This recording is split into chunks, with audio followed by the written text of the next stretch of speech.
When you hear about Australia's top 1%, you probably think of super yachts and million-dollar salaries, but that's far from the truth. And you actually might be closer to the top 1% than you think. Today, I'm going to break down the income and net worth of Australia's top 10, 5, and 1% to see how you compare. I'll also discuss how Australia's top 1% built their wealth, including a story of a former Prime Minister who made $140 million of a single property investment. But before I start, I want you to quickly pause the video and comment below what you think the annual income of the top 1% will be. I reckon you're going to be shocked, so comment it before I start the video.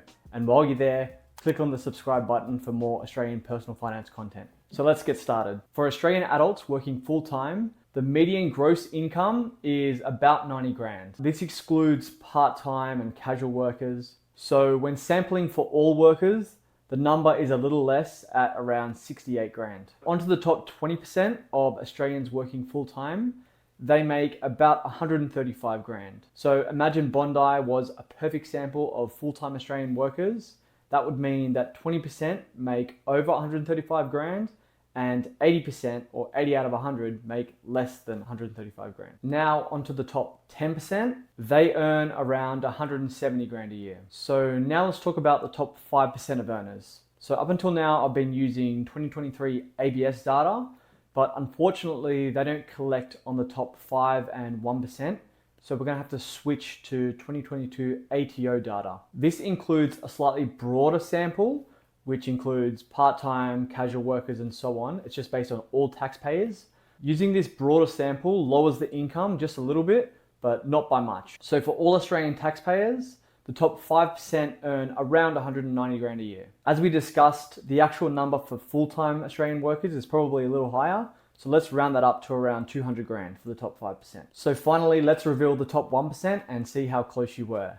So for the top 1% of Australian taxpayers, they earn around 375 grand a year. As we discussed, it's probably a bit higher, so let's round that up to 400 grand a year. Now, that's obviously a ton of money, but to be honest, it's a little less than I expected. So how did you compare? Were you above or below 400 grand for Australia's top 1% of income earners? Did you also notice that the top 1% earn double what the top 5% earn? So top 5% are around 200 grand a year, top 1% is around 400 grand a year. So that's obviously a huge difference, even amongst the top earners. Now, an important thing to note is that wealth and income are two separate things. Some low income people are rich and some high income people are not. In fact, there's a great Australian Reddit community called AusHenry, which stands for high earning, not rich yet. And I think a lot of Aussies find themselves in this position where they're earning a fantastic income, but they don't feel rich.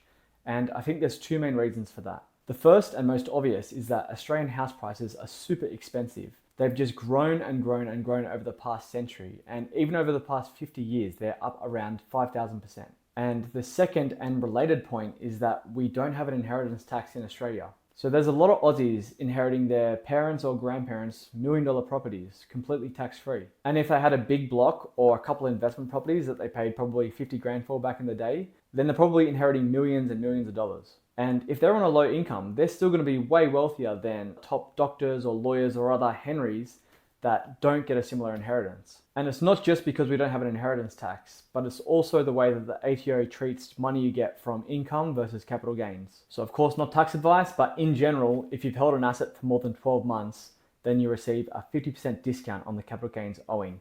So let's say you're a doctor earning $1 million a year versus a property or share investor who made $1 million in profit. The doctor's going to get taxed double what the investor makes. So for these reasons, I think net worth is probably a more meaningful measure of wealth than income. So let's check out those numbers now and compare the net worth of the median and richest Australians. And the most recent data here is based on households, not individuals. So for Australian households aged 25 to 40, the median wealth is around 240 grand. The top 25% is around 550 grand. And the top 1% is about $3.1 million.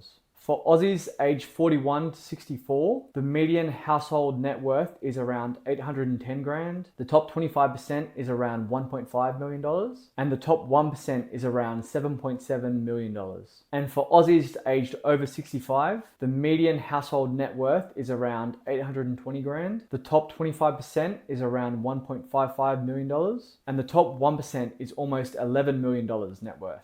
So here's that data represented, and obviously the top 1% have a lot more than the median. But it's interesting to note that wealth inequality is most pronounced in the young and the old, but it's least pronounced in the middle age group. I have no idea why this is, so if you think you can explain it, please let me know in the comments below. Now, the data doesn't say the source of wealth of the top 1%, but you can bet very few of them got there earning a salary as a PAYG earner. If you look at Australia's rich list, or really any rich list, it's almost entirely people who own a business or people who received a large inheritance. Virtually no one got there by earning their way there through a salary. As Malcolm Turnbull's father used to say, if you want to make money, you've got to try to make it in big licks. And Malcolm Turnbull is a great example of making money in big licks. He was a top lawyer and obviously our Prime Minister, and would have made a great salary in both of those roles, but that's not where he made his wealth. He's worth hundreds of millions of dollars. I think he's our richest ex-PM. And most of that came from ownership, entrepreneurship, and taking big calculated risks. For example, in 1994, he invested 500K in Aussie Email, which was an early internet service provider. And just 5 years later, he sold it for over 50 million bucks. He's also done incredibly well out of Australian property. In 1994, he purchased this gorgeous Point Piper home for around 6 million bucks. And he still lives in it, by the way. And he did some big renos and extended the water frontage.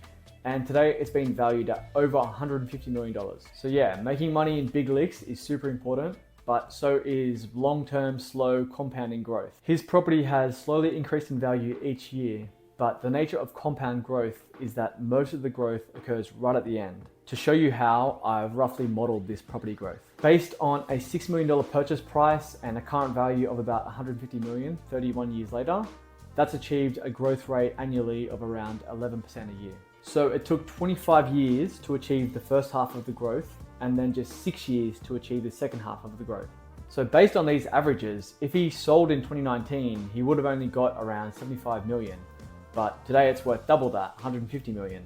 So as you can see, the growth happens all the way at the end. Now this is hugely oversimplified because I didn't factor in the costs of the renos, and the valuation's only a rough estimate, and there's other factors, but you get the idea. And it's not just property, the share market has performed well too. Vanguard's asset class tool shows that Australian shares have returned around 9.4% over the last 30 years, which is more than double the 4.2% or so that you would have got if you left it in the bank over the same period. So imagine if Malcolm Turnbull took that 50 mil that he got in 1999 and invested it in Australian shares. To see what that would be worth today, let's run it through a compound interest calculator. So let's just Google compound interest calculator. We'll use the Money Smart one, moneysmart.gov.au. So $50 million, regular deposit, nothing, annually. Compound frequency, annually. Number of years, so that was 26 years. A growth rate of 9.4%, which was the average that we saw in that Vanguard report. So after 26 years, that's $500 million, 50 million to $500 million. Obviously, this isn't advice. Past performance isn't indicative of future performance, and there's a range of other complexities, so make sure you speak to a professional before making any decision. The point I'm trying to make is just to highlight two simple facts. The first is that you often make money in big licks, and the second is that long-term compound growth is a very powerful force. The top 1% understand this, so it's something that you should consider too. And another thing that you should consider is superannuation, which is a great way to take advantage of those long-term compounding gains. So I've done a recent video on superannuation titled Superannuation Balance by Age. So if you're curious about that, please go and check it out. Otherwise, thanks so much for watching, and I'll see you in the next video.